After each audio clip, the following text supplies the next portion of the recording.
There are certain shinobi who are remembered not just for their strength, but for how unnatural they felt, not stronger than others, not more skilled, but different, in a way that is difficult to explain at first.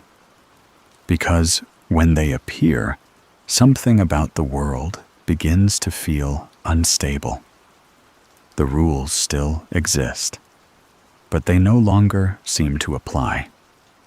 And for a moment, often a very quiet moment before anything actually happens, there is a subtle shift in perception, as if what you are seeing was never supposed to exist in the first place.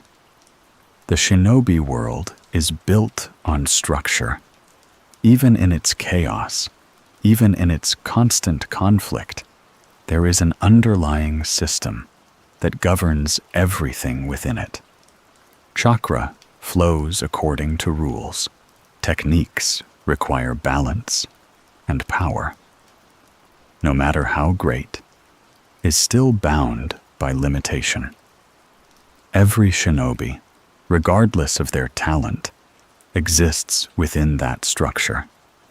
They grow, they train, they improve, and eventually they reach a point where their abilities stabilize. There are differences in strength, of course. Some rise higher than others. Some push closer to the limits of what is possible. But even at those extremes, the system remains intact. At least, it is supposed to. Because every so often, someone appears who does not follow that pattern. At first, it is easy to misunderstand them. They are described as prodigies, as rare talents, as individuals who simply progressed further than anyone else. Their abilities are explained within the framework that already exists, their strength categorized and measured against those who came before them. But this explanation only works for a short time, because eventually the gap between them and the system becomes too large to ignore. Their power stops feeling like an extension of the rules and starts to feel like a contradiction of them. This is where the difference becomes clear. A powerful shinobi operates at the edge of the system. A shinobi who shouldn't exist stands outside of it. And once that boundary is crossed, once someone begins to operate in a way that is no longer governed by the same limitations as everyone else, the nature of their existence begins to change. They are no longer simply part of the world. They become something the world has to respond to. This is not always immediate. In many cases, the shift is gradual, almost unnoticeable at first. Their abilities grow, their influence expands, and with each step forward, the distance between them and everything else increases.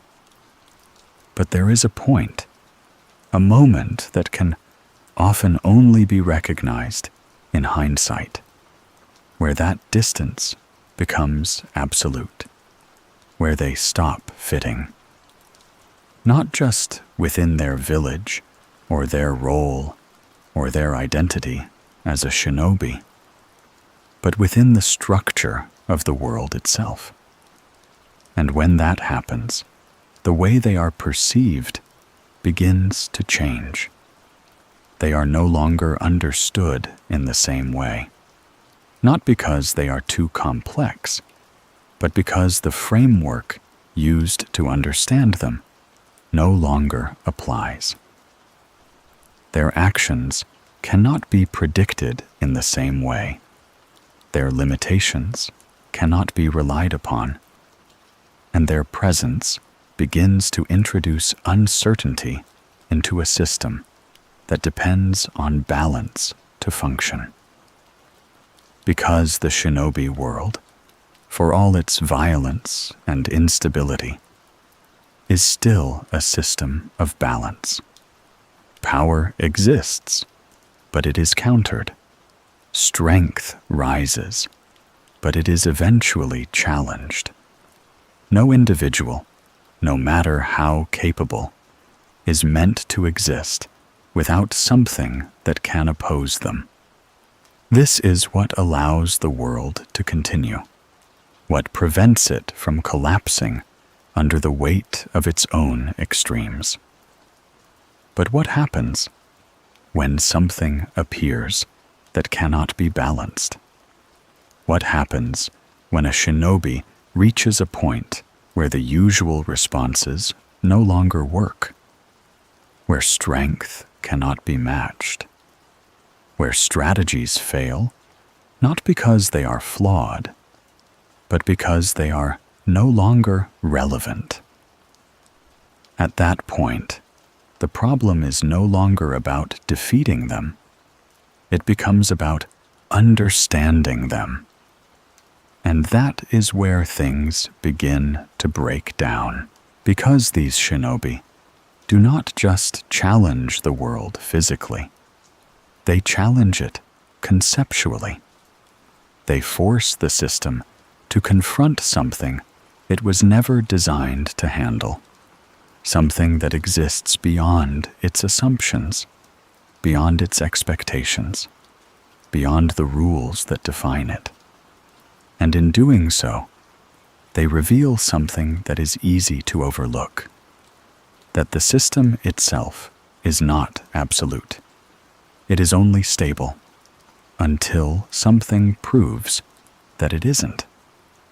This is why these individuals feel so unsettling. It is not just their strength, it is what their existence implies. Because if one person can exist outside the system, if one individual can operate without the same limitations that bind everyone else, then the rules that define the world are no longer fixed. They are conditional. They can be broken, redefined, or ignored entirely under the right circumstances. And once that possibility is introduced, once it becomes real rather than theoretical, the entire structure begins to feel less certain, less stable, less reliable. This is not something that is always acknowledged directly. The world does not stop.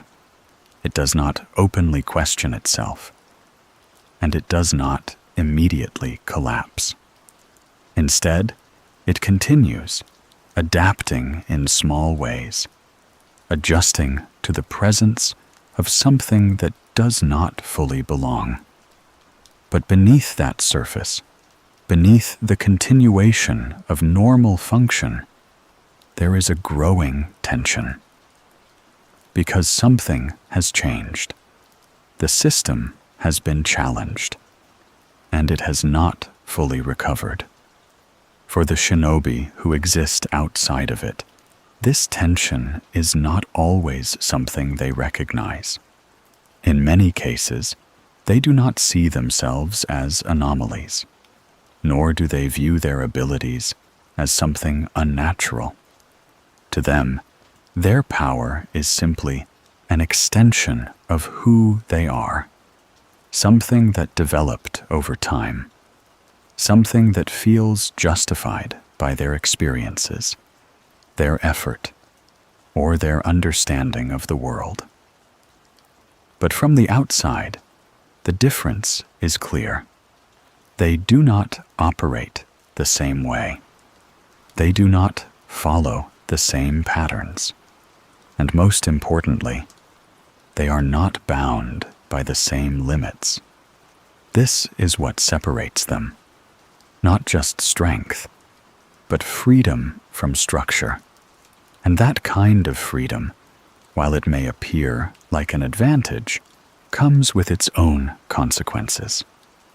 Because when someone is no longer bound by the same rules as everyone else, they are no longer supported by them either.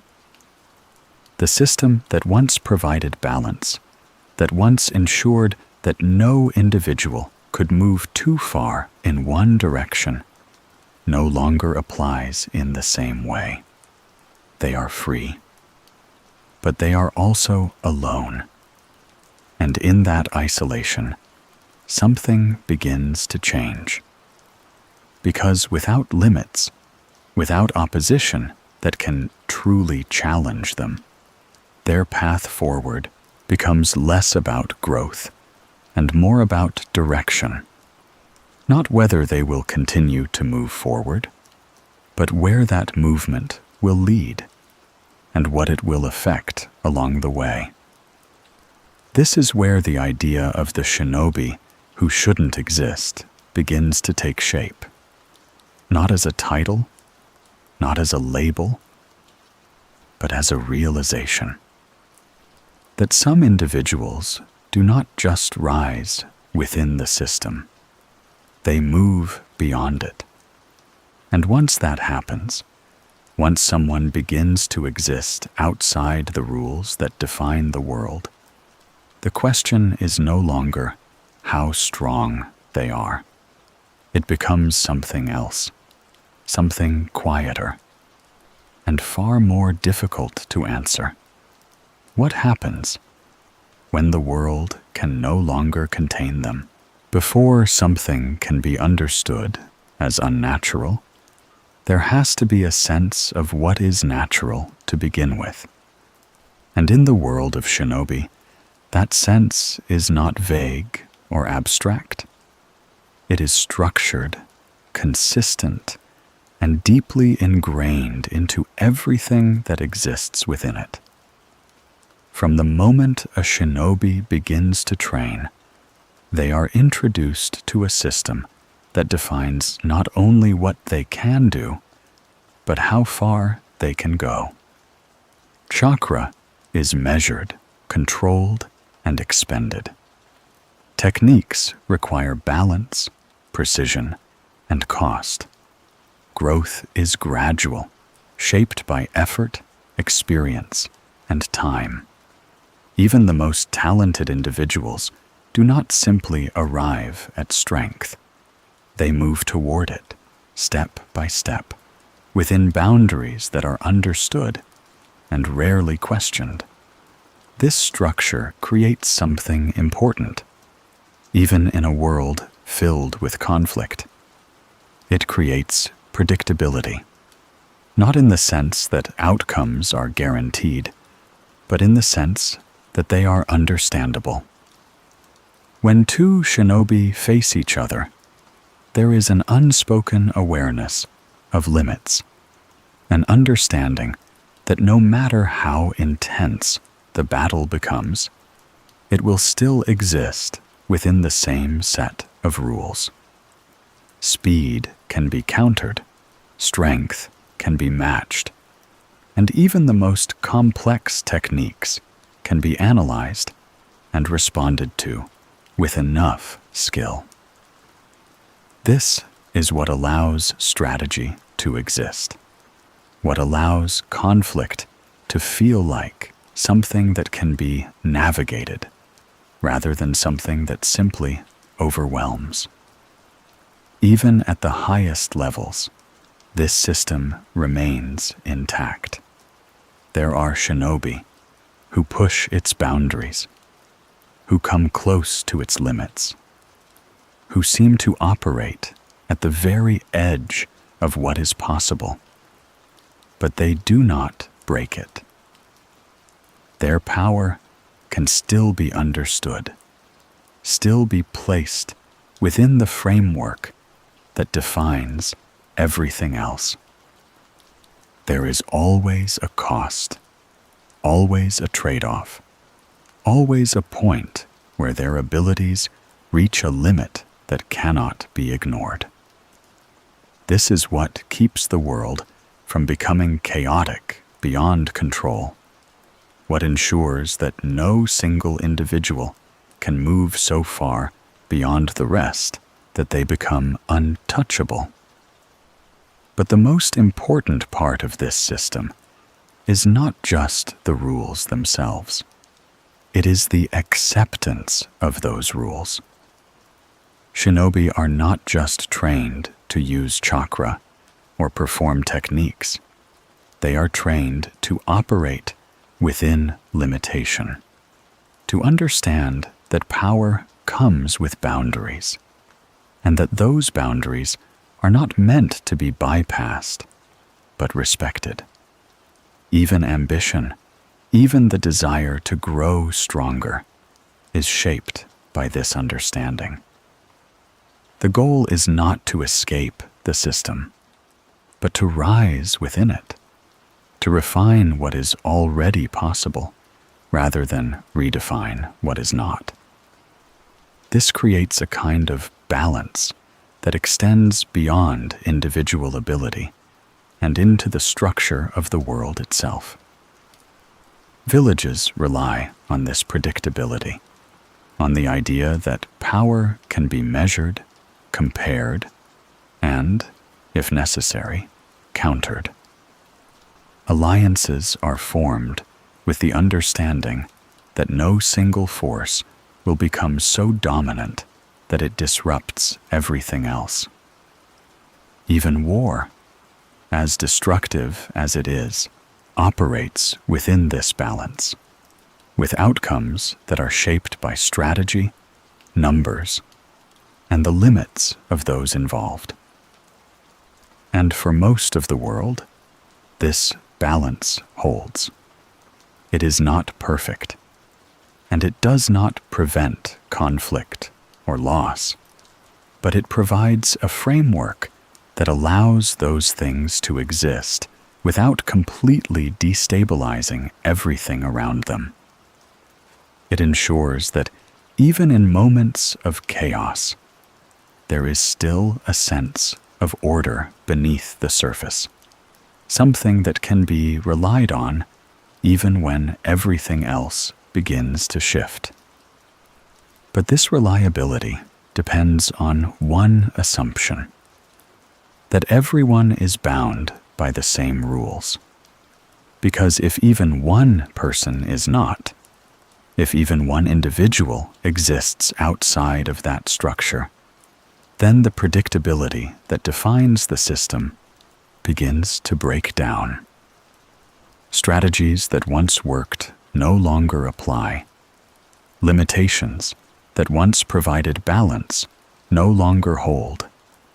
And the understanding that allows the world to function starts to lose its certainty. This is why the system matters. Not because it is perfect, but because it is consistent. And consistency is what allows the world to continue. It is what makes power manageable, what makes conflict survivable, and what makes the difference between strength and impossibility clear. So when someone appears who does not follow these rules, who does not operate within these limits, the issue is not just that they are stronger than others. It is that they do not belong to the same system anymore. And once that becomes clear, once the rules that define everything else no longer apply to them, the world is forced to confront something it was never meant to face. Not greater power, but the absence of limitation itself. At first, the difference is easy to overlook. When a shinobi begins to grow stronger than those around them, it is usually explained in familiar terms: talent, discipline, experience, or some combination of all three. The system allows for variation. It expects that some will rise faster than others, that certain individuals will push closer to the limits of what is possible. And because of that, the early stages of abnormal strength rarely feel unnatural. They feel impressive, perhaps even intimidating, but still understandable within the framework that defines everything else. But there is a point where that understanding begins to fail. Not suddenly, and not in a way that immediately draws attention, but gradually, through small inconsistencies that become harder to ignore over time. A technique that should not be sustainable is used repeatedly without visible strain. A reaction occurs faster than perception should allow. An outcome is achieved without a clear process leading to it. These moments, when viewed individually, can still be rationalized, explained away as rare exceptions or unique circumstances. But when they begin to accumulate, when they form a pattern rather than a coincidence, something begins to shift. The system starts to feel less reliable, because the rules that once defined it are no longer being followed in the same way. This is where power stops being measured in terms of scale and begins to be questioned in terms of nature.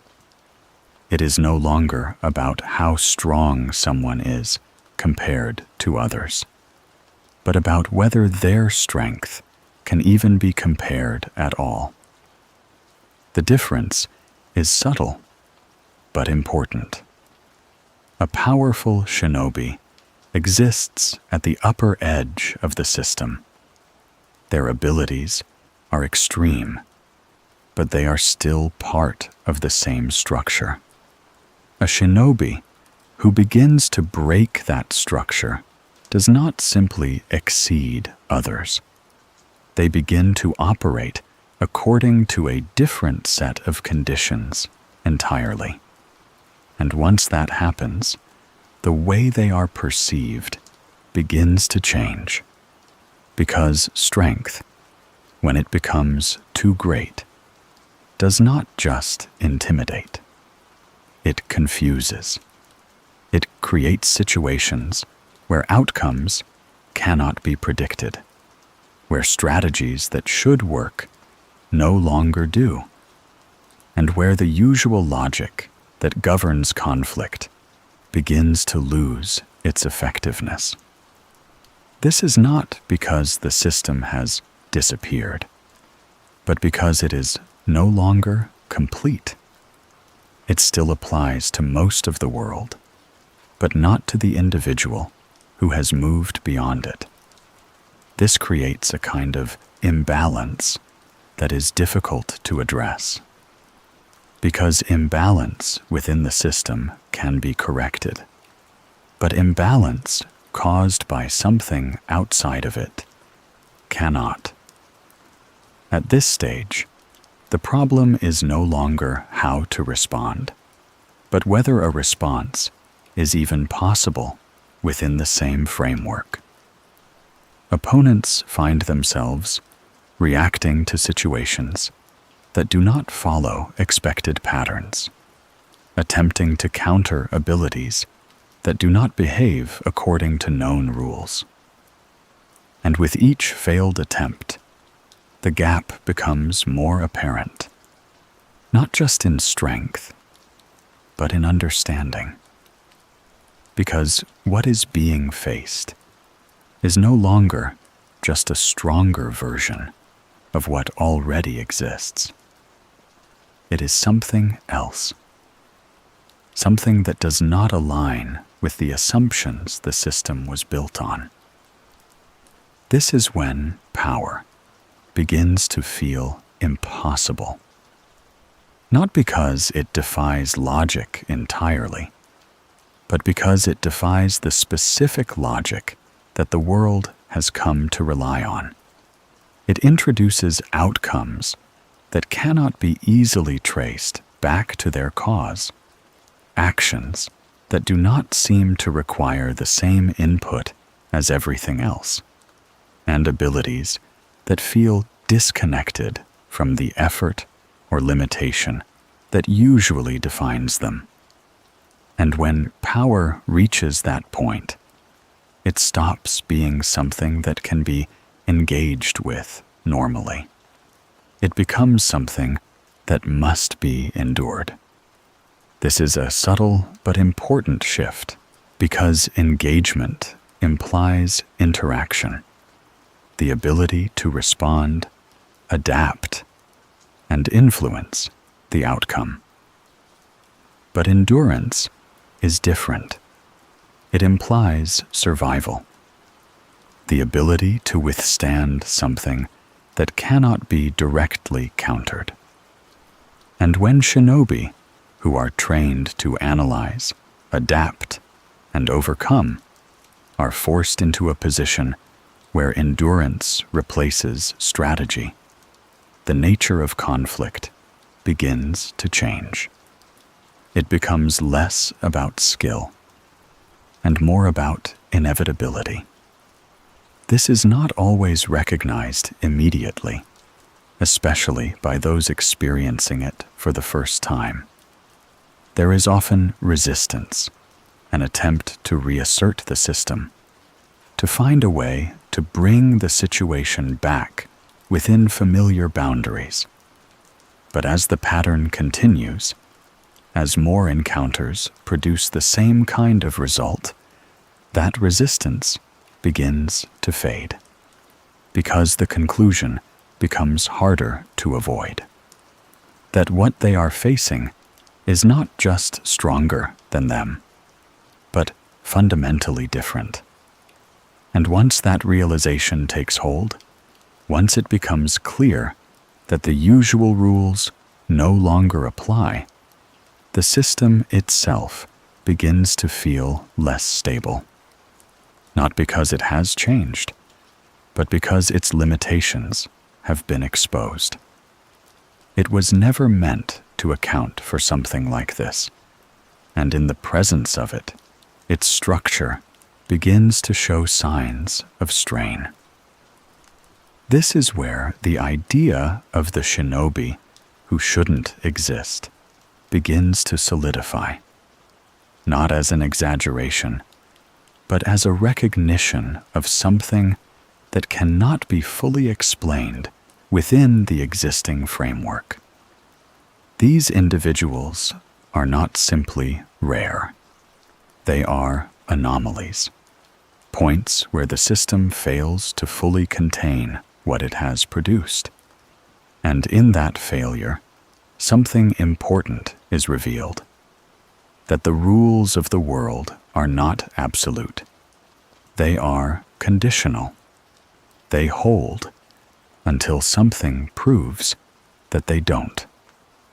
And once that proof exists, once it becomes undeniable, the world does not immediately collapse, but it does begin to change. Because from that point forward, every assumption carries a quiet uncertainty. Every limit feels less certain. Every rule feels more fragile. And even if most of the world continues to operate as it always has, even if the system remains intact for the majority, there is now an awareness that it is not complete, that it can be exceeded, that it can be broken, and that somewhere within it, something exists that was never meant to be there, something that does not follow the same path, something that does not arrive at the same limits, something that continues. Even when everything else would have stopped, among all the shinobi who begin to move beyond the structure of the world, there are some who feel like an extension of its limits, individuals who push the system to its highest point without fully escaping it. And then there are those who represent something else entirely, something that does not simply stretch the rules, but quietly steps outside of them. Madara Uchiha belongs to the second category, not because of how strong he became, but because of what his existence came to represent over time. At first, Madara can be understood. He is a prodigy, a shinobi, whose talent and experience place him far above most of his generation. His power, while immense, still follows the logic of the world around him. He trains, he fights, he adapts, and he grows stronger through conflict, just as any shinobi would. Even his rivalry with Hashirama, as legendary as it is, exists within the balance of the system. Two individuals of equal force, opposing each other, shaping the outcome through strength and will. In this stage, Madara is exceptional, but he is still contained. But that containment does not last, because Madara does not simply pursue strength. He pursues permanence. This is where the shift begins, not in his abilities, but in his intent. While others seek to survive, to protect, or to achieve victory within the system, Madara begins to question the system itself. Conflict, in his view, is not something that can be resolved through balance. It is something that will continue indefinitely, repeating in different forms, producing the same outcomes over time. And once that conclusion is reached, the goal is no longer to win within the system, but to move beyond it. This is where his actions begin to separate him.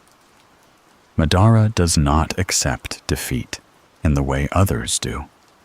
When he is defeated, when his physical presence is removed from the world, that should be the end of his influence. The system relies on this finality, on the idea that no matter how powerful an individual becomes, they are still bound by mortality. Death is the ultimate limitation, the point where all power ceases, where the individual is removed from the equation entirely. But Madara does not remain within that boundary. Through planning, through foresight, and through a level of control that extends beyond his own lifetime, he ensures that his presence does not end with his defeat. He leaves behind systems, contingencies, and individuals who carry his will forward, not as fragments, but as continuations. His influence does not fade. It persists, shaping events long after he is gone. And eventually, he returns, not as a memory, not as a symbol, but as an active force within the world once again. This is the moment where the system begins to break, because death is not supposed to be reversible. It is the one rule that remains constant, the one limitation that cannot be bypassed, because it defines the boundary between existence and absence. And when that boundary is crossed, when someone who should no longer exist re-enters the world as if that limit never applied, the structure that depends on that finality begins to lose its certainty. Madara does not just return. He returns stronger, more complete, more aligned with his original intent. This is what makes his existence feel unnatural. It is not just that he overcame others. It is that he overcame the point where all others stop. And once that happens, once someone moves beyond death itself, the idea of limitation begins to lose meaning. Because if the ultimate boundary can be bypassed, then every boundary beneath it becomes questionable. Strength, time, consequence, all of these begin to feel less fixed, less reliable, less capable of containing what has already exceeded them. This is why Madara's presence changes the nature of the world around him. He does not simply introduce greater power. He introduces instability, because everything that interacts with him must now account for something that does not follow the same rules. Strategies that depend on exhaustion, on attrition, on eventual defeat, no longer apply in the same way.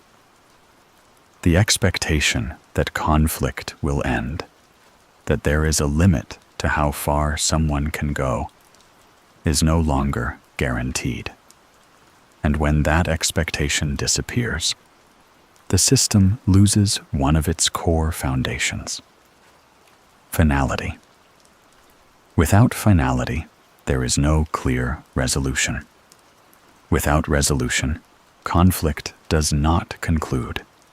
It lingers, extends, and evolves into something that cannot be contained in the same way.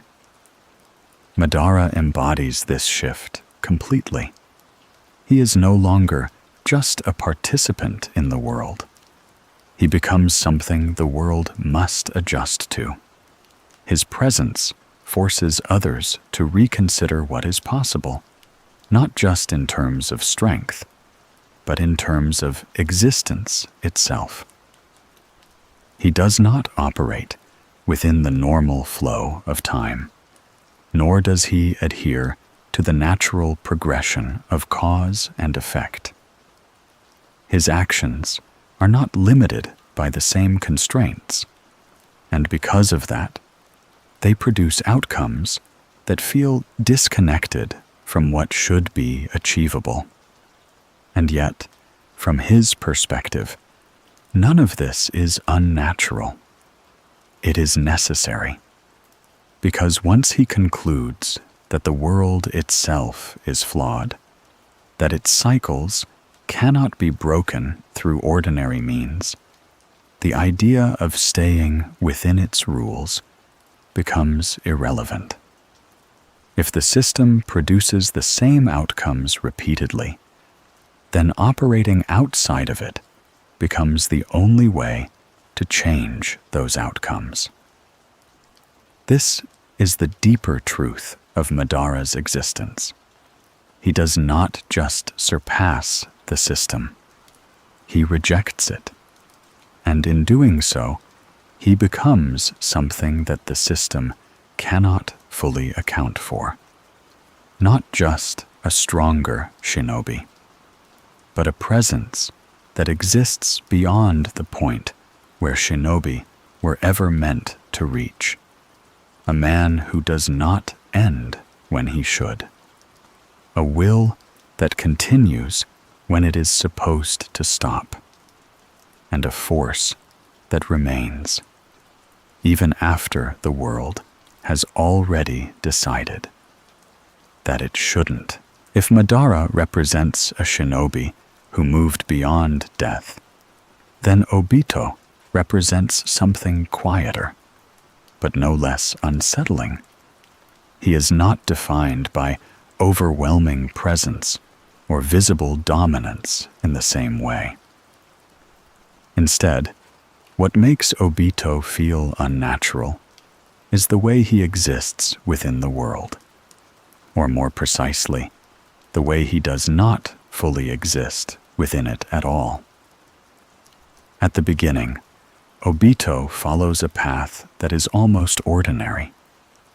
He struggles, he fails, he improves slowly, and he forms bonds that ground him within the system that shapes every shinobi. His growth is uneven, his progress uncertain, and his place in the world feels clearly defined by effort and limitation. In this stage, there is nothing about him that suggests he will become something different. He belongs to the system completely, shaped by it, restricted by it, and moving forward within its boundaries. But that belonging does not last, because when Obito is pushed beyond those boundaries, when loss and circumstance force a shift in how he understands the world, something changes, not just in his perspective, but in the way he physically interacts with reality itself. This change is not immediate in its full form, but once it begins to take shape, it introduces something that the system was never meant to handle. Obito becomes untouchable, not in the sense of strength, but in the sense of interaction. His ability does not simply allow him to avoid attacks or defend himself more effectively. It removes him from the conditions that make interaction possible. When an attack is directed at him, it does not meet resistance. It does not get deflected, and it does not get countered. It passes through him as if he is not entirely present in the same space as everything else. This is where the nature of his existence begins to feel unstable, because conflict, at its core, depends on interaction. It requires contact, response, and consequence. Every action must produce a reaction. Every movement must exist within a shared space where it can be opposed. But Obito disrupts that foundation completely. He does not engage with attacks in the way others do. He does not respond to force with force, or even avoid it through speed or strategy. He simply removes himself from the equation. And when that happens, the rules that define combat begin to lose their meaning. Because how do you oppose something that cannot be reached? This is not just a question of strength. It is a question of existence. Obito does not merely become difficult to defeat. He becomes difficult to engage with at all. The system, which depends on shared interaction, cannot fully process something that exists partially outside of it. His presence creates a contradiction, a state where he is both there and not there at the same time, visible but not tangible, active but not fully accessible. And this contradiction extends beyond physical interaction, because Obito's existence is not just divided in space, but in identity as well. He is no longer the person he once was, not entirely. The bonds that defined him, the connections that grounded him, begin to fade, replaced by something more distant, more controlled, and more aligned with the new perspective he has adopted. This shift is not sudden, and it is not always visible, but it is consistent. The person who once moved within the system begins to dissolve, replaced by someone who operates outside of it. This is what makes his transformation so complete. He does not just gain an ability that separates him from others. He becomes separated in every sense. His body exists partially outside of the world. His identity exists partially outside of his past. And his perception exists outside the framework that once defined him. This creates a form of isolation that is different from what has come before. Madara stands above the system, rejecting it entirely. But Obito slips between it, existing within its space without fully belonging to it. He is present, but not reachable, visible, but not fully real. And this makes him more difficult to understand, because his existence does not follow a clear direction. It does not simply move forward beyond limitation. It moves around it, bypassing the rules, rather than confronting them. This is why his presence feels so unsettling. Not because it is overwhelming, but because it is uncertain. There is no stable way to define him, no consistent way to predict how he will interact with the world, because he is no longer fully bound to the same conditions as everything else. His actions still produce outcomes, but the process through which those outcomes occur is no longer clear, no longer anchored in the same logic that governs everyone around him. And over time, this begins to affect more than just how he fights. It affects how he thinks, because when you are no longer bound by the same rules, when you can step outside of consequence in ways that others cannot, your relationship with the world begins to change. Actions feel less constrained. Outcomes feel more flexible. And the idea of limitation begins to fade. This does not immediately lead to recklessness, but it does create a sense that the world is no longer something that must be navigated carefully. It becomes something that can be moved through freely. And when that freedom is combined with the loss that shaped him, with the perspective that led him away from the system in the first place, it begins to guide his actions in a very specific direction.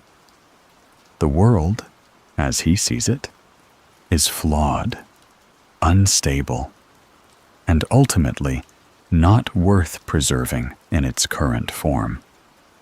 And because he is no longer fully bound to it, because he can exist outside of its rules, the idea of changing it becomes more than possible.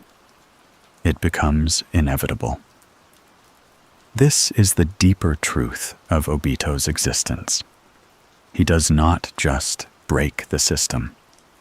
He bypasses it entirely.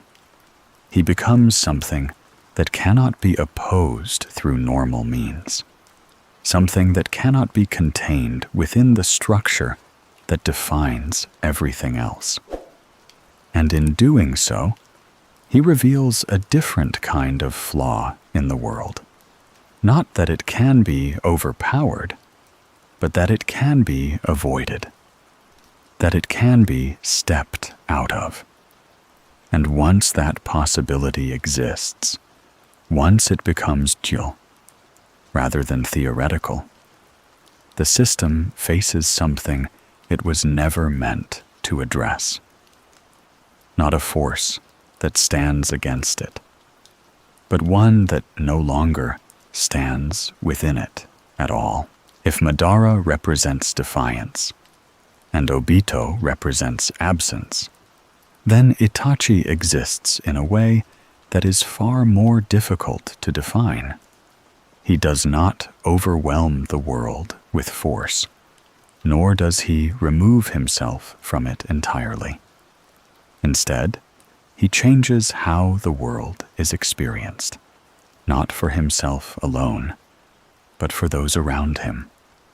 And in doing so, he introduces something that feels even more unsettling, because it does not rely on physical presence or dominance. It operates quietly, internally, and with a level of precision that makes it almost impossible to detect until it has already taken effect. At first, Itachi can still be understood within the system. He is a prodigy, a shinobi whose intelligence and skill allow him to rise far beyond his peers. His actions are controlled, his movements efficient, and his decisions guided by a clarity that makes him seem composed, even in situations where others would falter. In this stage, his strength is exceptional, but still explainable. He follows the same rules, uses the same techniques, and operates within the same structure as everyone else. But as his abilities develop, that understanding begins to shift.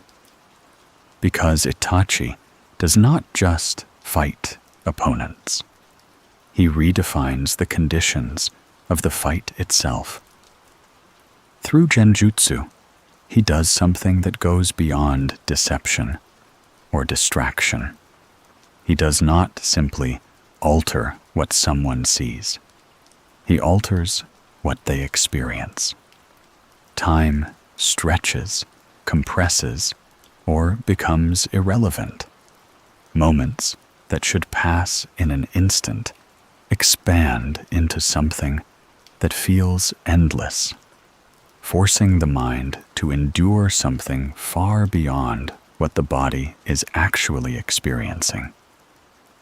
And in that space, where perception is no longer tied to physical reality, the distinction between what is real and what is not begins to dissolve. This is where Itachi's existence begins to feel unnatural, because reality, in its most basic form, depends on consistency. It depends on the idea that what is experienced aligns, at least to some degree, with what is actually happening. Even illusion-based techniques at lower levels operate within that boundary. They distort, they confuse, but they do not completely replace the structure of experience. But Itachi's genjutsu does something different. It creates a reality that overrides the original. And once that happens, once someone is placed within that altered state, their experience becomes entirely dependent on Itachi's control. Their perception is no longer their own. Their understanding of time, space, and consequence is no longer stable.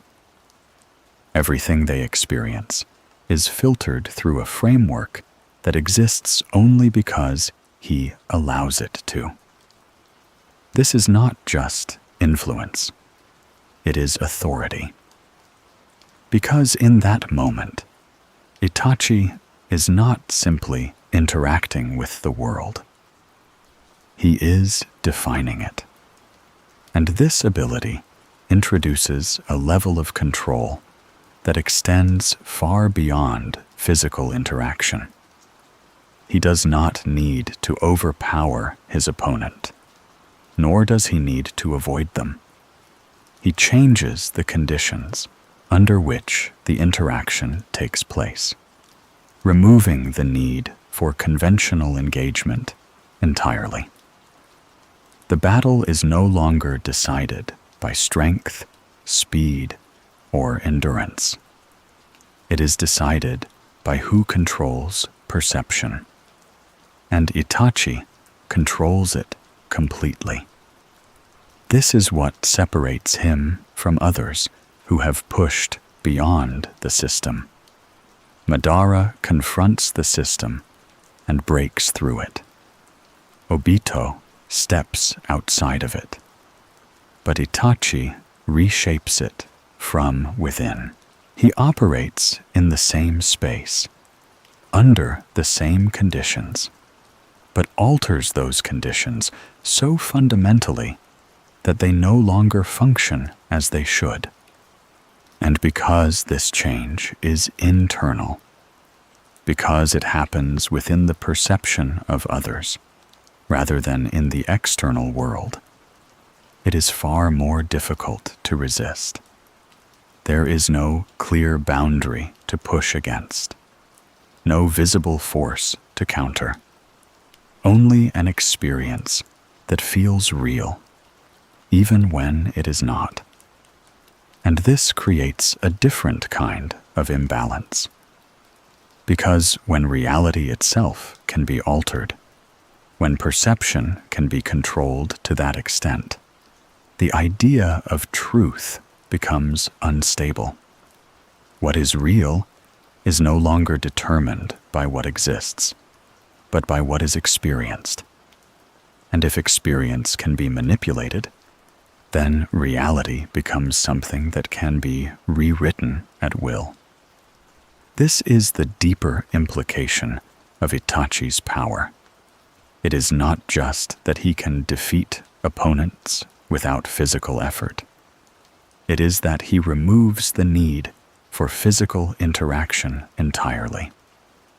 And when that happens, the system begins to lose another layer of stability, because the rules that govern conflict depend on shared reality. They depend on the idea that both sides are experiencing the same conditions, even if they interpret them differently. But when one individual controls that experience completely, when they can impose a version of reality that only they define, the balance between participants disappears. There is no longer a shared space, only a controlled one. And within that space, the outcome is no longer uncertain. It is predetermined. This is why Itachi feels so different from other anomalies. His power does not manifest as overwhelming force or invulnerability. It manifests as certainty, a quiet, controlled certainty that removes unpredictability from the equation, replacing it with a level of control that leaves little room for resistance. And because this control is not always visible, because it operates beneath the surface, it can exist without drawing the same attention as more obvious forms of power. But its impact is just as significant, because it changes the nature of interaction itself. It redefines what it means to engage, to oppose, to resist. And in doing so, it introduces a form of power that does not just exceed the system, but reinterprets it entirely. A power that does not rely on strength, but on the ability to decide. What reality is allowed to be? If Madara challenges the finality of death, and Obito disrupts the idea of physical interaction, and Itachi reshapes perception itself, then Nagato introduces something that feels even more difficult to reconcile, because it removes a principle so fundamental that it is rarely questioned at all. That principle is presence, the idea that a shinobi exists where they act, that their power originates from their body, that their actions are tied to their physical location in the world. This assumption is so deeply embedded into the structure of the shinobi system that it is almost invisible, something that is never explained because it is never expected to be broken. But Nagato breaks it, and in doing so, he becomes something that no longer fits within the idea of a single, unified existence. At first, his power can still be interpreted within the system. He possesses extraordinary chakra, a rare set of abilities, and a level of control that places him far beyond most shinobi. Even the Rinnegan, as overwhelming as it appears, can be framed as an extension of that strength, something unique, but still contained within the logic of the world. He is powerful, undeniably so, but still understandable in the sense that his abilities originate from him, from a single point of existence that can be located, targeted, and opposed. But that understanding begins to dissolve the moment his power is expressed through the 6 paths. Because at that point, Nagato is no longer acting as a singular entity. He becomes distributed. His will is divided across multiple bodies, each one functioning independently, each one capable of acting, reacting, and influencing the world as if it were its own complete being. These bodies are not illusions, nor are they temporary constructs. They exist physically, they interact with the world, and they carry out actions that produce real consequences. And yet, none of them are truly him. The source of their movement, their perception, their intent, exists somewhere else. This is where the structure begins to break, because the system assumes that action and presence are linked, that to act is to be present, and to be present is to be vulnerable. But Nagato removes that link entirely. He acts without being there. He influences without exposing himself. He engages in conflict without ever entering it directly. And in doing so, he creates a form of existence that cannot be approached in the usual way. Because how do you confront something that is not located where it acts? How do you respond to a presence that is everywhere it needs to be, but nowhere it can be reached? This is not just a matter of strategy. It is a matter of structure. The system relies on the idea that every action can be traced back to its origin, that every effect has a source that can be identified and, if necessary, targeted. But Nagato disrupts that relationship completely. The bodies that act are not the source. The source is hidden, distant, removed from the immediate consequences of what is happening. And because of that, the usual process of engagement begins to fail. Defeating one body does not end the conflict. Stopping one action does not stop the will behind it. Every response feels incomplete because it is directed at something that is not fully responsible for what it is doing. This creates a kind of fragmentation, not just in his power, but in how he is perceived. Nagato is no longer a singular opponent. He becomes a system within the system. Multiple points of interaction, all connected by a single will, but none of them fully representing it on their own. And this makes him more than just difficult to defeat.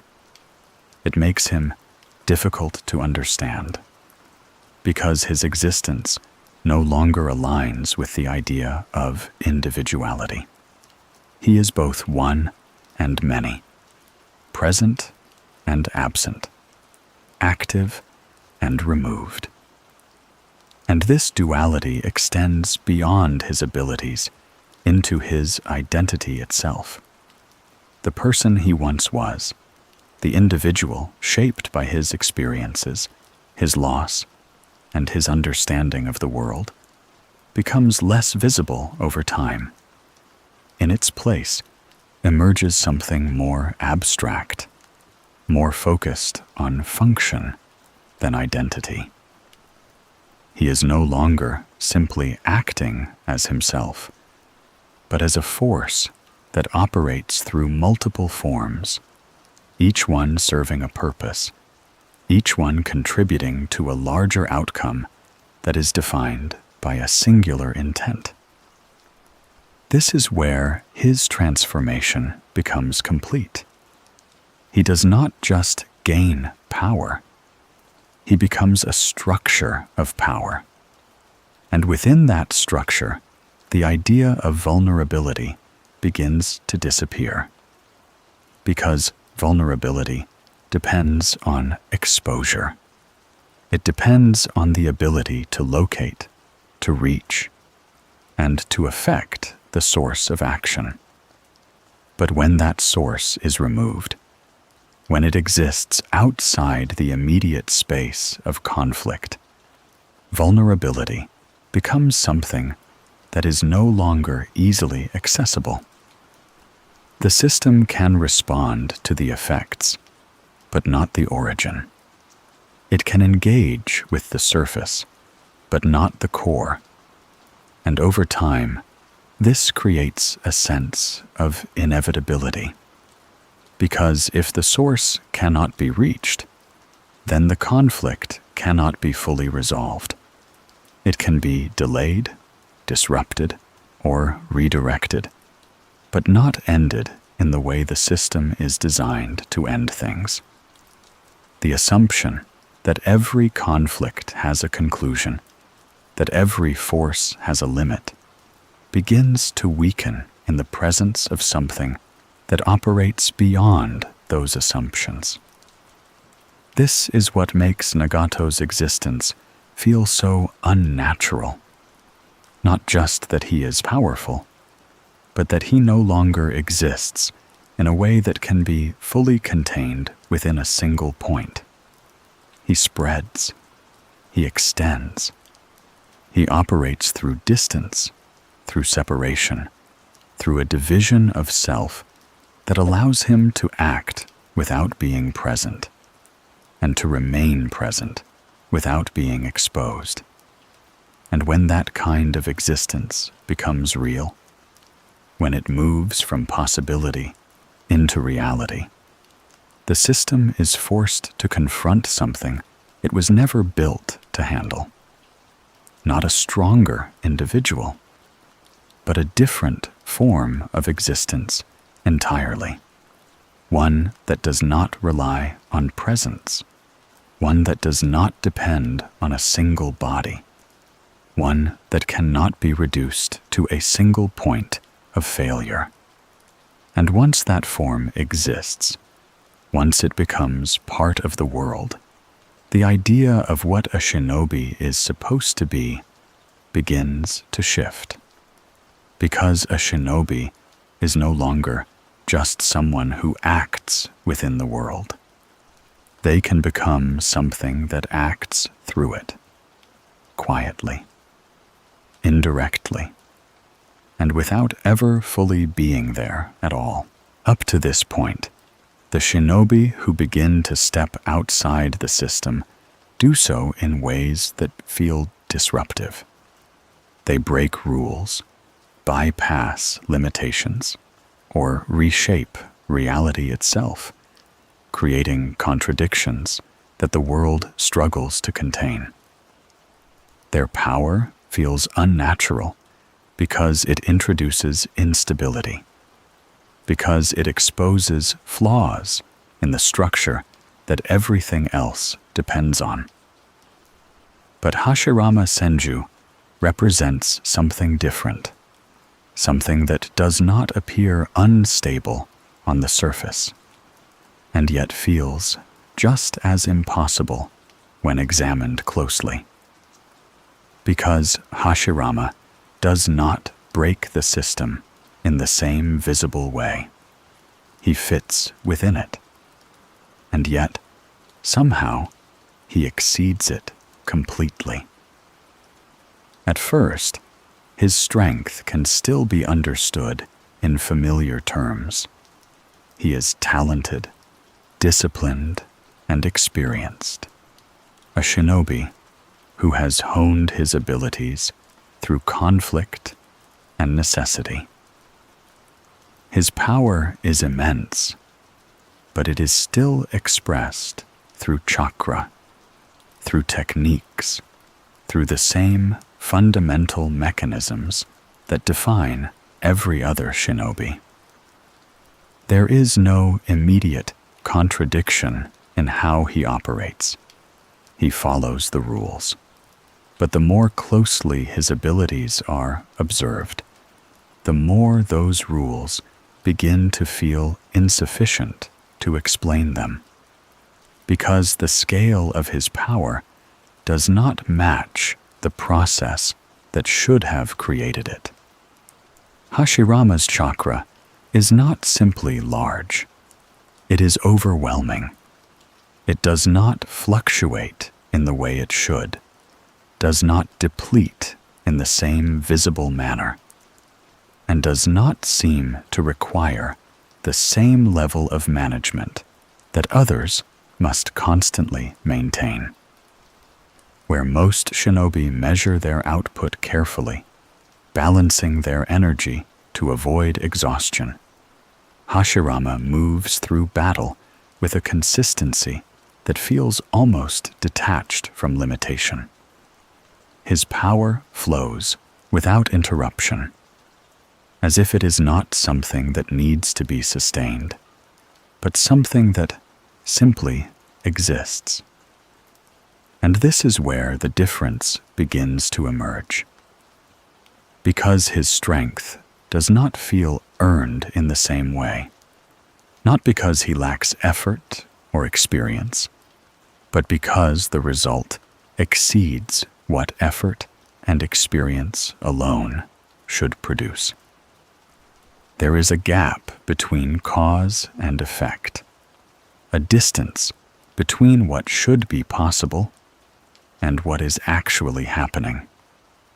And within that gap, the system begins to lose its ability to explain what it is witnessing. This becomes even more apparent in his ability to heal.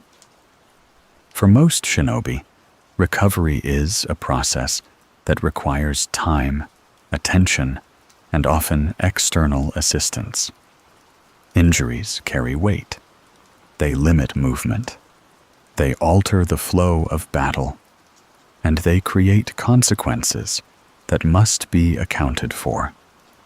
But Hashirama moves through damage as if it does not hold the same meaning.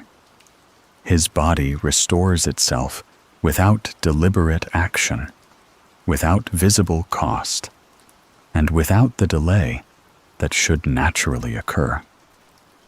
It is not just resilience. It is continuity. The absence of interruption, the removal of the pause that injury is meant to create. And when that pause disappears, when damage no longer functions as a limiting factor, the structure of conflict begins to change. Because conflict depends not just on strength, but on consequence. Every action is meant to carry weight, to create outcomes that shape what follows.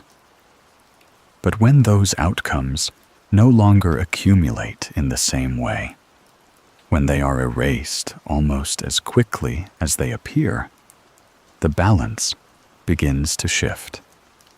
Hashirama does not simply endure. He continues.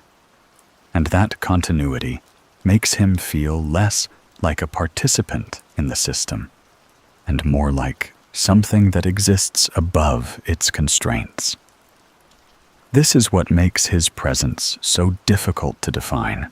He does not disrupt the system through contradiction. He overwhelms it through consistency.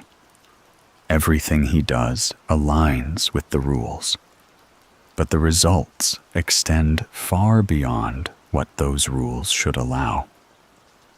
There is no clear point where the system is broken, no moment where something impossible visibly occurs. Instead, there is a continuous pattern of outcomes that feel just slightly beyond what should be achievable, repeated so often that they begin to form a new standard, one that does not match anything else.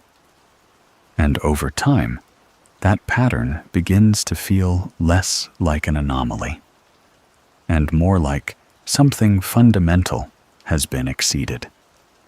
This is why Hashirama is often remembered differently from others who reach similar levels of power. He does not feel unstable. He feels inevitable, as if his strength was always meant to exist, even if the system itself cannot fully account for it. There is a natural quality to his presence, a sense that his abilities are not forcing the world to change, but existing in a way that the world simply cannot match. And yet, that naturalness is what makes it so unsettling. Because if something can exist within the system, follow its rules, and still exceed its limits so completely, then the rules themselves begin to feel less definitive. They no longer represent the boundary of what is possible, but only a general framework, one that can be surpassed under the right conditions. Hashirama does not reject the system. He exposes its ceiling. And once that ceiling is broken, once it is shown that even the most fundamental limits can be exceeded without visibly breaking the rules, the entire structure begins to feel less absolute, less complete, less capable of containing what it has created. This is the quiet contradiction of Hashirama's existence.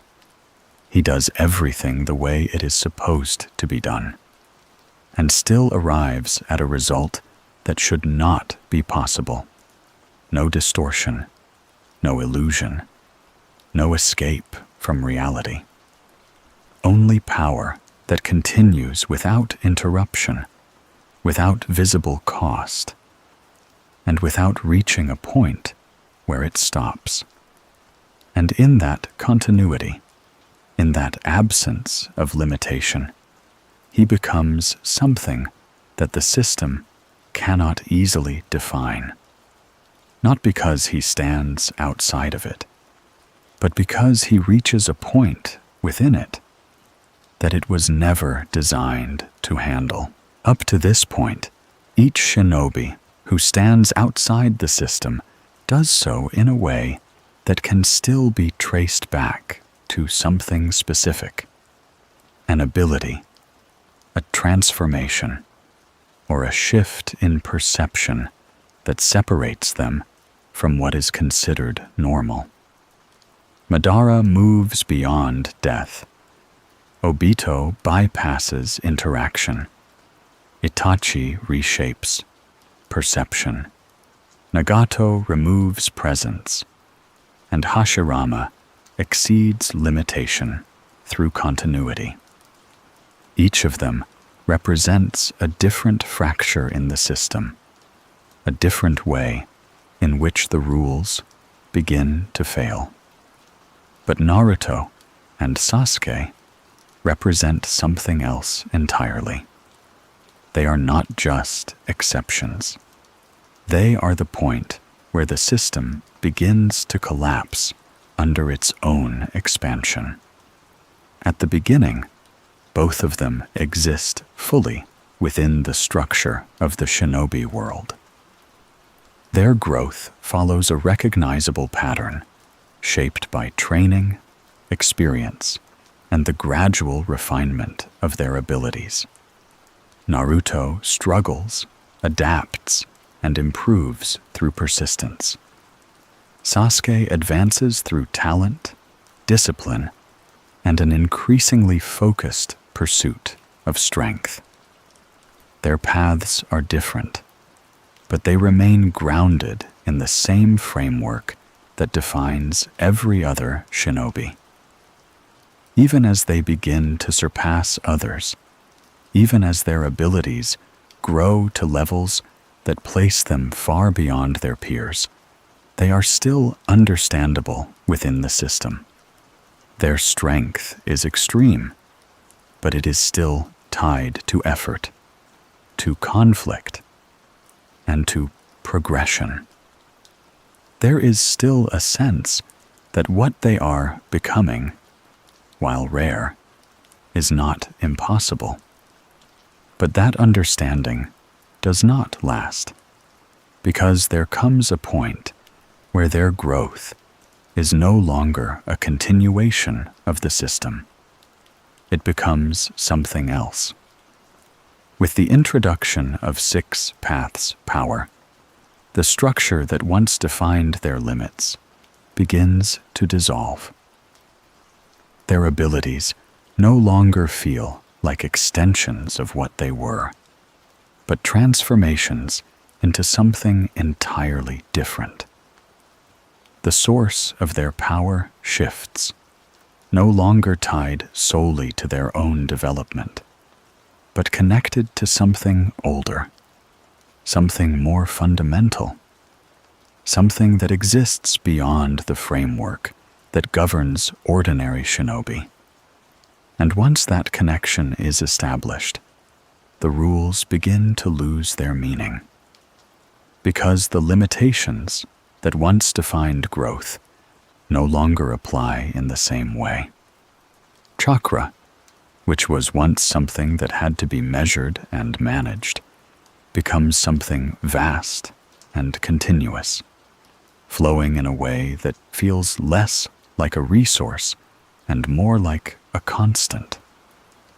Techniques that once required precision and cost are now executed with a level of ease that removes the sense of effort behind them. The boundaries that once separated possibility from impossibility begin to fade, replaced by outcomes that no longer feel constrained by the same logic. This is where the system begins to collapse.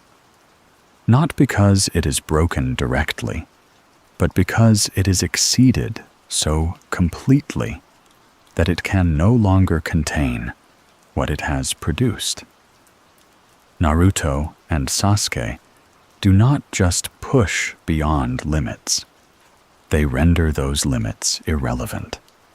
Their presence introduces a scale of power that cannot be matched through normal means, a level of influence that extends beyond individual conflict and into the structure of the world itself.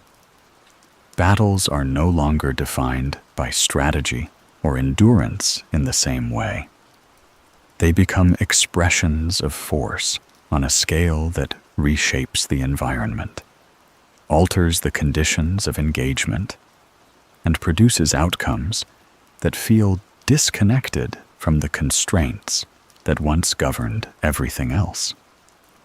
But what makes this transformation more significant is not just the scale of their power.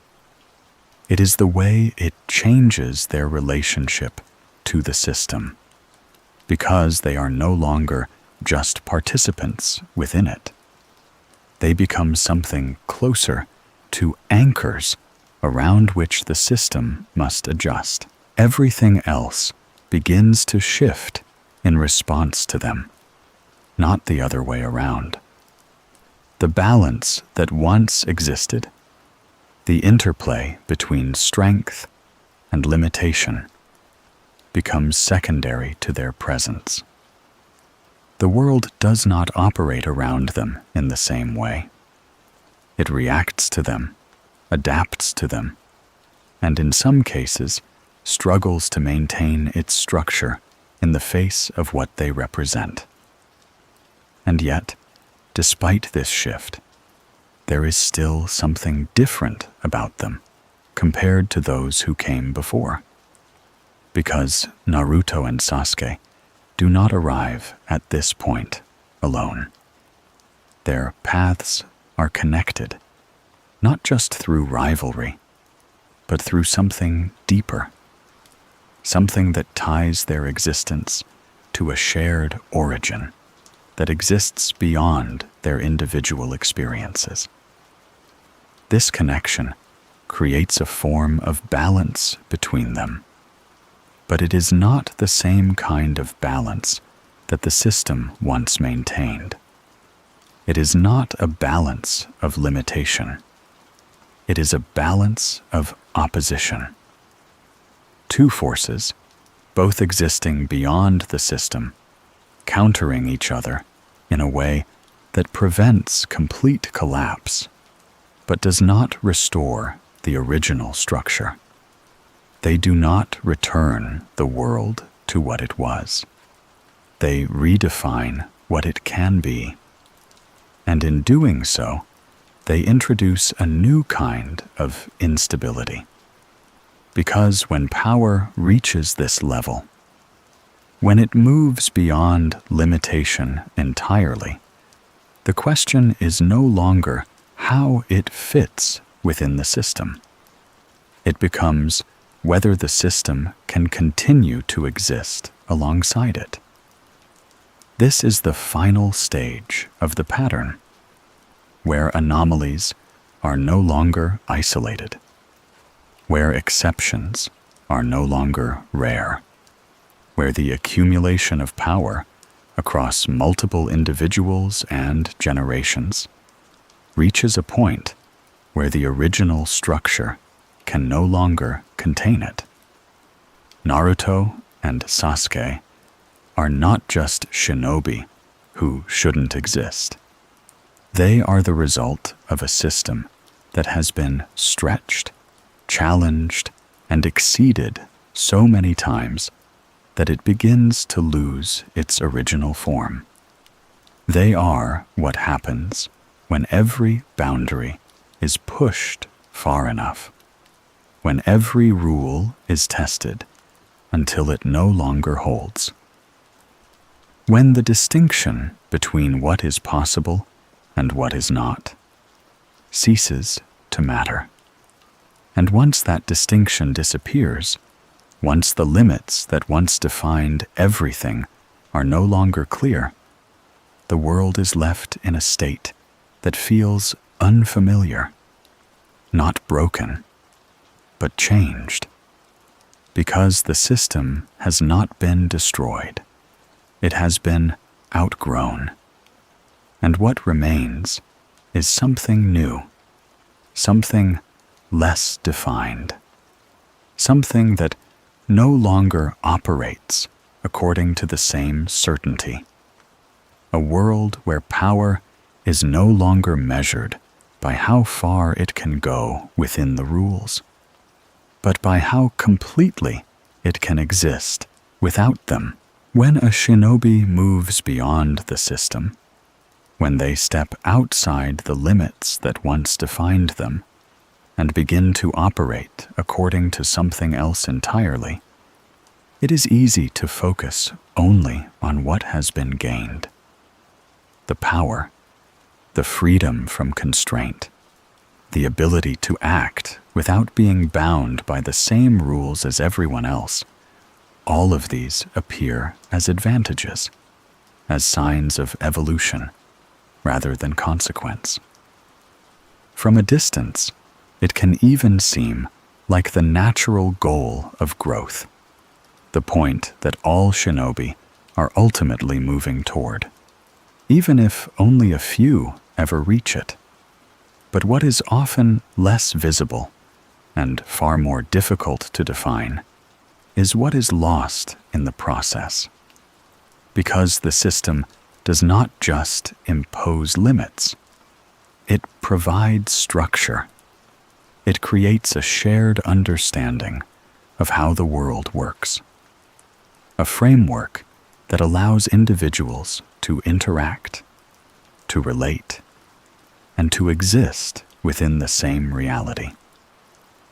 Even in conflict, even in opposition, there is a common ground that makes interaction possible.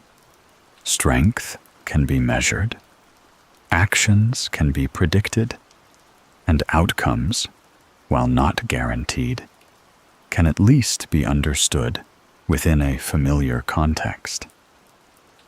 When someone exists outside of that structure, that shared context begins to disappear, and with it, something essential begins to fade. At first, the change is subtle. The individual becomes harder to relate to, not because they have changed completely, but because the way they experience the world begins to diverge from everyone else. Their perception is different. Their limitations are different. And the way they approach problems no longer aligns with the expectations of those around them. Conversations still happen. Interactions still occur. But there is a growing distance beneath them. A sense that the same words no longer carry the same meaning. Over time, this distance becomes more pronounced, because the more someone operates outside the system, the less they rely on it. And the less they rely on it, the less they remain connected to those who still exist within it. The rules that once guided their decisions no longer apply, and in their absence, a new framework begins to form, one that is shaped entirely by their own perception, their own understanding of what is necessary and what is not. This creates a kind of isolation that is not forced, but inevitable, because connection depends on shared limitation.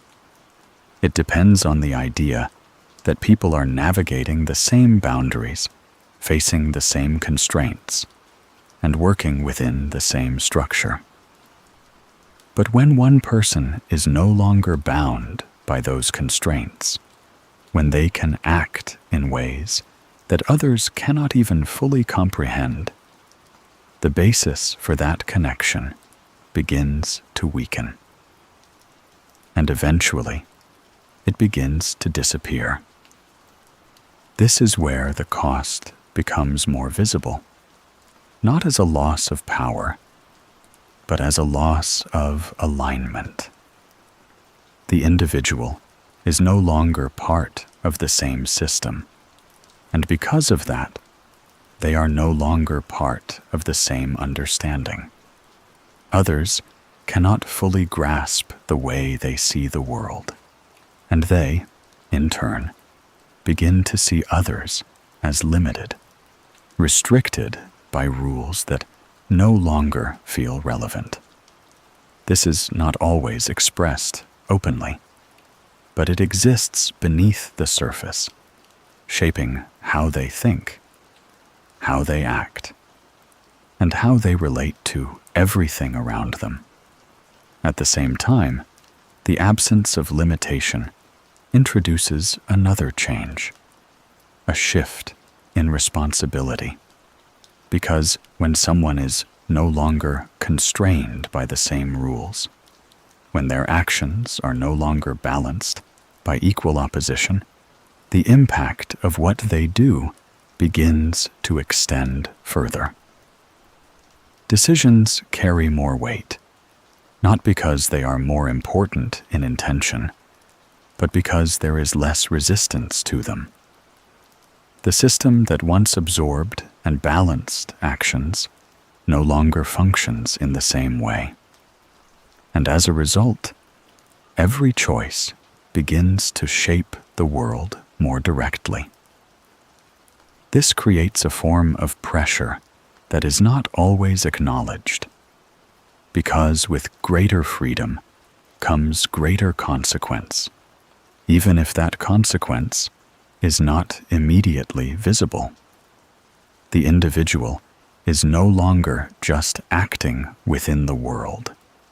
They are influencing its structure, altering its balance, and in some cases, redefining its direction entirely. And when that influence is guided by a perspective that no longer aligns with the rest of the world, the outcomes can begin to feel disconnected from the needs or experiences of others. This is where the idea of correction begins to emerge, not as an external force, but as an internal conclusion. Because when someone believes they understand the world more clearly than others, when they feel that they are no longer bound by the same limitations, it becomes easier to justify acting on that understanding. The world, as it exists, may no longer feel sufficient. Its structure may appear flawed, its balance incomplete, and its outcomes repetitive in ways that seem unnecessary.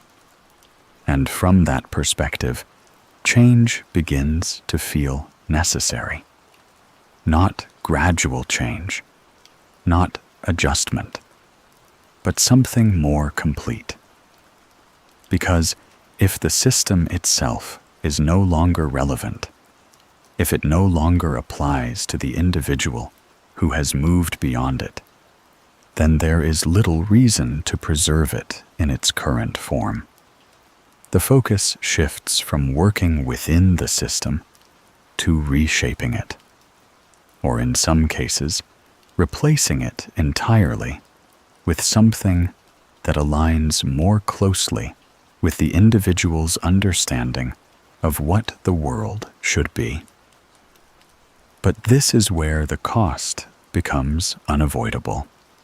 Because once someone reaches that point, once they begin to act not as part of the system, but as something separate from it, the possibility of returning becomes increasingly limited.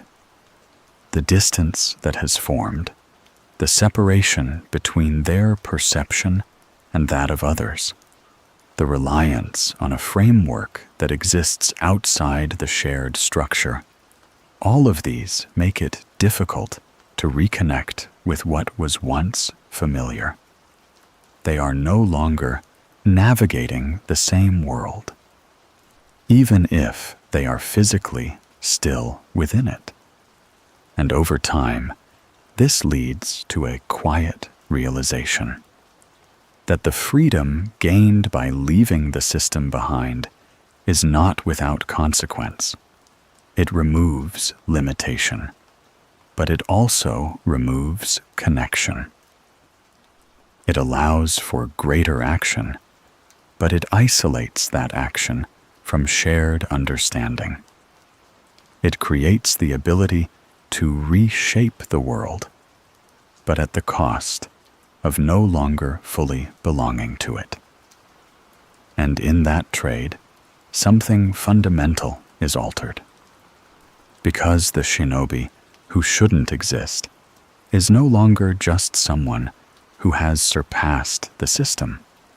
They become someone who no longer fits within it at all, not just in power, but in perspective, in identity, in the way they experience everything around them.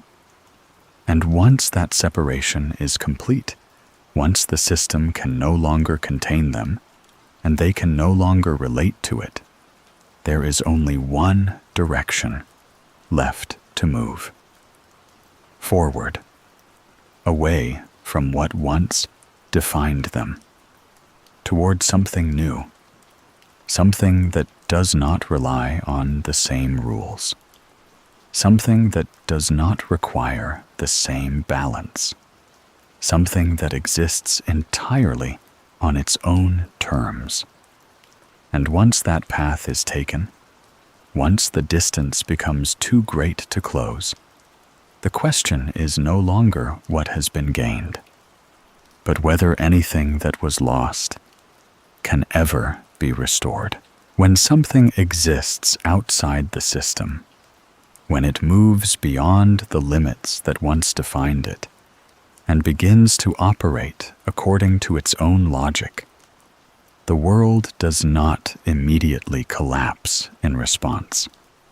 It does not pause, nor does it openly resist in a way that is easy to recognize. Instead, it continues, adapting in small, almost imperceptible ways, adjusting around the presence of something that does not fully belong. But beneath that surface, beneath the appearance of continuity, there is a quieter process unfolding. The system begins to respond, not with intention, and not with awareness in the way a person might respond to a problem, but through the natural rebalancing that occurs when something disrupts the structure that everything else depends on. Because the shinobi world, despite its instability, despite its cycles of conflict and change, still operates on a form of equilibrium. Power rises, and something emerges to counter it. Influence expands, and resistance begins to form. No matter how uneven the system becomes, there is always a movement toward restoring some kind of balance. But when a shinobi steps outside of that system, when they no longer follow the same rules or respond to the same limitations, that balance becomes more difficult to maintain, because the usual methods of correction no longer apply. At first, the response is indirect. Other shinobi react to what they can see, to the actions and consequences produced by the anomaly, even if they do not fully understand its nature. Alliances shift, strategies evolve, and efforts are made to contain or oppose what appears to be an imbalance. These responses are not coordinated in a deliberate way, but they begin to align over time, shaped by the same underlying pressure to restore stability. This is how the system begins to correct itself, through resistance, through opposition, through the gradual accumulation of forces that push back against what does not fit. But this process becomes more complicated when the anomaly cannot be easily defined. Because the shinobi, who shouldn't exist, does not just exceed the system. They exist outside of its expectations. Their actions are not always predictable. Their limitations are not clearly visible, and the usual patterns that guide response begin to fail. Opposition forms, but it does not always succeed. Resistance builds, but it does not always align. The system attempts to reassert itself, but it struggles to find a stable way to do so. And in that struggle, something begins to change, because the presence of an anomaly does not just create imbalance. It forces adaptation. The world begins to shift around it, not just in direct opposition, but in structure. New strategies emerge, new forms of power develop, and the boundaries of what is considered possible begin to expand. What was once impossible becomes rare. What was once rare becomes achievable. And over time, the system itself begins to evolve in response to what it could not originally contain. This is the paradox of correction. The system resists what does not belong, but in resisting it, it begins to change in ways that allow that anomaly to exist more naturally. It does not eliminate the disruption. It absorbs it. And in doing so, it becomes something different from what it was before.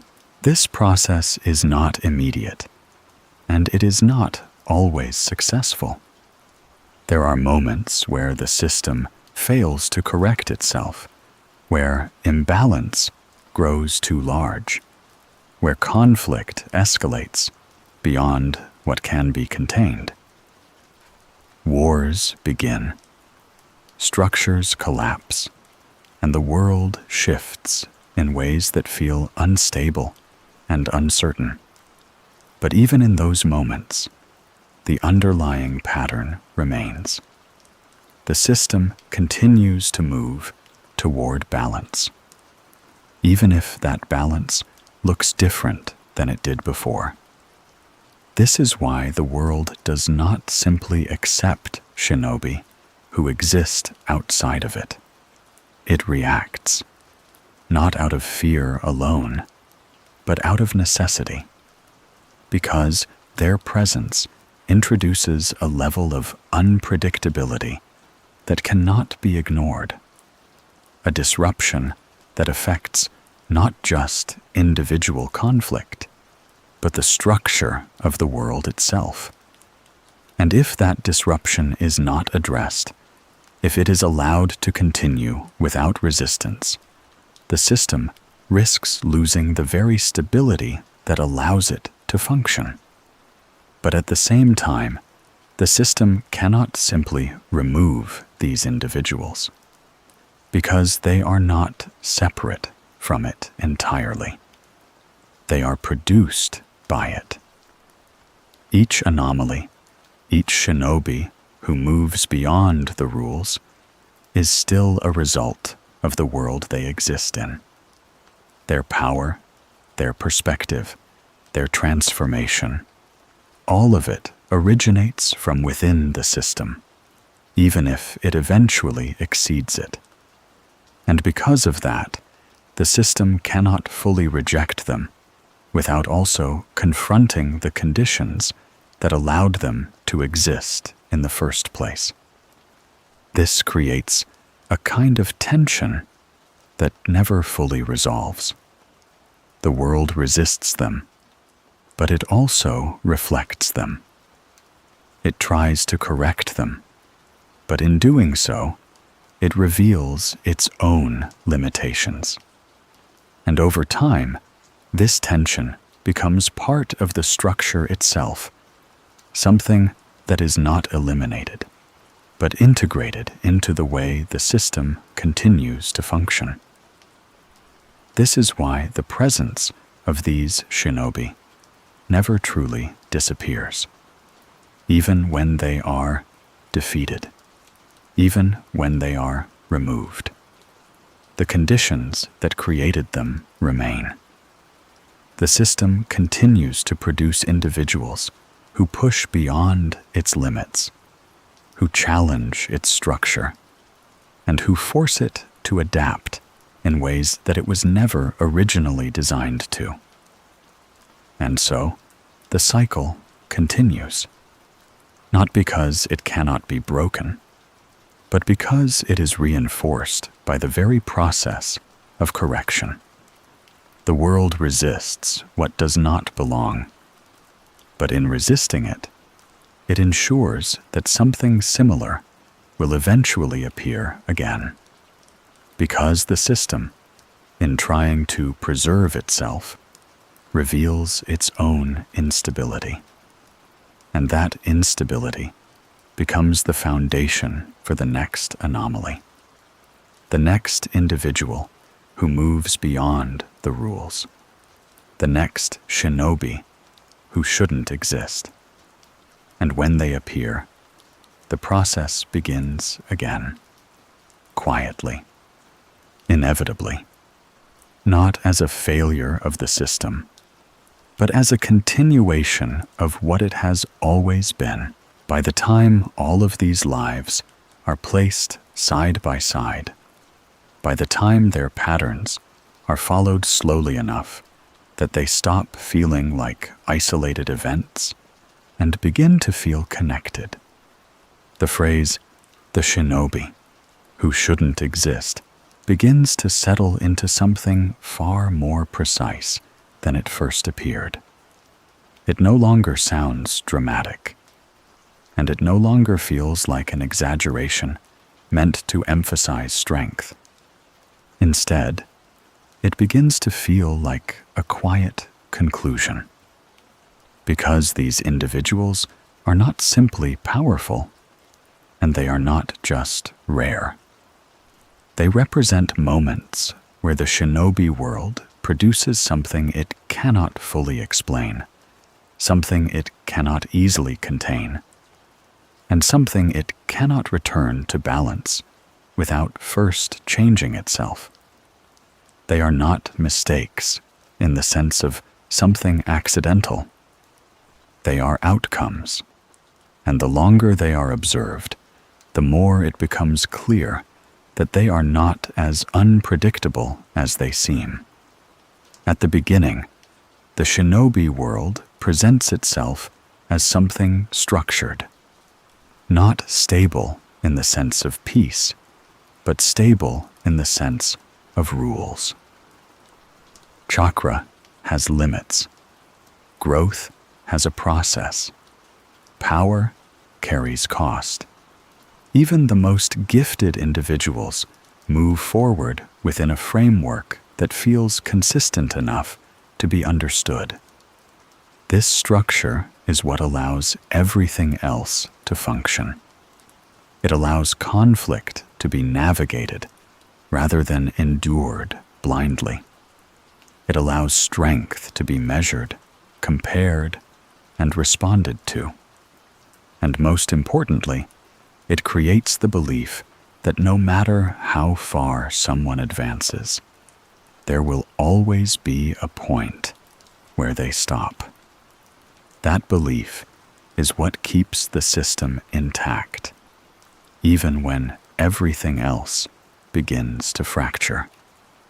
But the figures we have followed begin to challenge that belief in ways that are difficult to ignore once they are seen clearly. Madara does not simply reach the peak of strength. He becomes something that continues even after the system has already decided he should end. Obito does not just gain an advantage in battle. he becomes someone who cannot be fully engaged with, as if the world itself can no longer interact with him in a consistent way. Itachi does not just deceive. He creates experiences that replace reality entirely, removing the stability of perception itself. Nagato removes the idea that power must remain tied to a single body, turning one existence into multiple points of action that cannot be resolved in the usual way. Hashirama, perhaps most subtly, follows the rules, yet still reaches a level that those rules cannot explain, exposing that even within the system, its limits are not as fixed as they appear. And Naruto and Sasuke, by the time they reach the height of their transformation, no longer feel like extensions of shinobi growth, but the point where the logic of that growth begins to collapse under its own weight. Each of them removes something different: a limit, a boundary, a certainty. And each time that happens, the world becomes slightly less defined than it was before. This is what changes the meaning of power itself. Because these shinobi are not simply stronger than others. They alter the relationship between power and structure. They reach a point where the system is no longer what defines them. And once that happens, the direction of control begins to shift. Instead of individuals being measured against the rules are measured against whether they can still contain the individual. And again, the answer is incomplete. The system does not fully break, but it does not fully hold either. It stretches, adapts, and absorbs what it cannot eliminate. And in doing so, it becomes something different from what it once was. This is where the deeper truth begins to take shape. The shinobi who shouldn't exist are not separate from the world. They are created by it. A system built on conflict, inheritance, escalation, and the constant pursuit of greater power will eventually produce individuals who move beyond the limits that system claims to enforce. These figures are not external disruptions. They are the natural outcome of what the world encourages over time.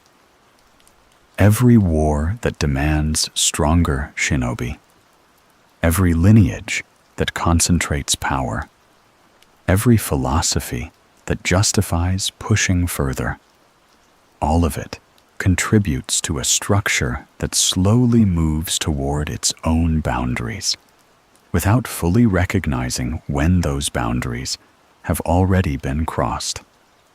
And once they are crossed, the consequences do not disappear when the individual does. Even when these figures fall, even when their influence fades, the world does not return to what it was. It continues forward with the knowledge of what has already been proven possible. Once death has been bypassed, once reality has been altered, once limits have been exceeded so completely, those ideas remain. They become part of the world's understanding, shaping what comes next, influencing what others believe can be achieved, and quietly expanding the definition of what is possible. This is why the system does not reset. It evolves. But that evolution is not always stable, because each anomaly leaves behind a wider path for the next one to follow. What was once impossible becomes rare. What was once rare becomes achievable. And over time, the system begins to produce individuals who are not just pushing its limits, but starting from a place that is already beyond where those limits used to be. This is how the cycle continues. Not as repetition, but as escalation. The world resists these figures, adapts to them, and attempts to restore balance. But in doing so, it incorporates the very changes that made those figures possible in the first place. The correction becomes part of the problem. The system learns, but what it learns brings it closer to being exceeded again. So in the end, the phrase, the shinobi, who shouldn't exist, is not really a judgment of the individual. It is a reflection of the system. It reveals that the rules were never as complete as they appeared, that balance was always more fragile than it seemed, and that the world has been producing its own exceptions all along. These shinobi do not stand outside history as anomalies. They stand at the far edge of what that history was always becoming. And that is what makes them so difficult to ignore, because they do not just represent power. They represent direction. They show where the system leads if it continues without change, if it continues to demand more strength without redefining what strength is meant to serve. They are not the end of the shinobi world, and they are not its failure in a simple sense. They are its continuation, its most extreme expression, the point where everything it has built begins to reveal its underlying instability. And maybe that is the most unsettling truth of all. The next impossible shinobi is never truly impossible, only early, because the world does not prevent them. It prepares them, quietly, gradually, until one day they no longer feel like an exception at all.